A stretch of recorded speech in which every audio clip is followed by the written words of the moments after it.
একটা যুদ্ধ কিন্তু সমাধান হয় সংলাপের মাধ্যমে, সমঝোতার মাধ্যমে।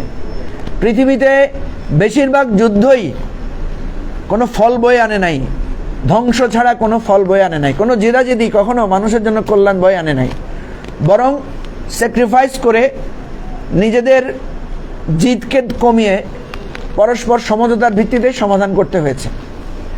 সেই জন্য যেই কথাটা এখন সমাজে, রাষ্ট্রে, সব জায়গায় ভেসে বেড়াচ্ছে যে প্রধান উপদেষ্টা বিরক্ত হয়ে গেছেন, উনি আর সংস্কার নির্বাচন প্রশ্নে উনি হতাশা বোধ করছেন, উনি মনে করছেন যে এই পরিস্থিতিতে ওনার পক্ষে একটা সংস্কার এবং একটা সুষ্ঠু নির্বাচন উপহার দেওয়া সম্ভব না, সেই জন্য উনি ওনার দায়িত্ব থেকে সরে যেতে চান।